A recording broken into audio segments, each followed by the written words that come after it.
Hi! Welcome to the Ikea Malm Makeover. My name is Anja and I'm going to show you how I did this Ikea chest of drawers vintage kind of makeover and hopefully inspires you to change your commode into something new, something that is you. First step is to sand the Malm surface. I use an Orbite sander to save time, but you can also do it just with a sanding paper of 80 grit. In the beginning, I'm sanding the surface gently while keeping in mind the instructions of the Bosch sander. The goal is to rough slightly the surface so the color sticks better. Your work doesn't have to be here perfect. In fact, I try to sand off the edges irregularly to round them up a little bit as I want to create vintage kind of look in the end. Then take a wet towel to clean up the microdust to have a clean surface for painting.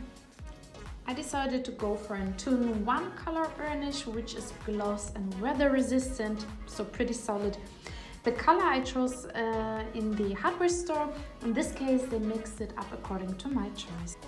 For the base painting, I use a sponge paint roller to save paint and have an even finish. Since I want to apply a second layer, I let the paint dry for 24 hours. So yeah, see you tomorrow! Good morning!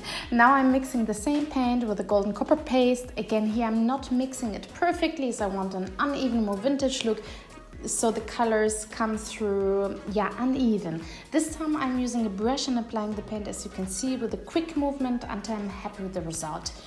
Do you like it? If so, then click on the thumbs up.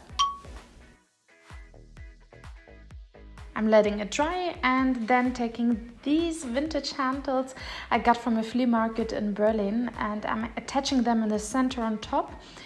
They're really just for decoration purpose, as this Malm commode works with a push system.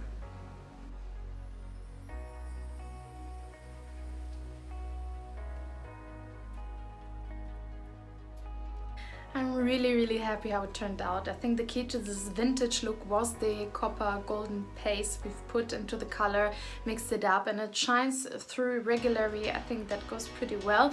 Also with the copper pipe walk-in closet. So if you liked the outcome, then please comment with the hashtag Ikea goes vintage and let me know which color you would have chosen or you will use for your own project. I'm really happy to get also inspired by you. So let's connect over Instagram.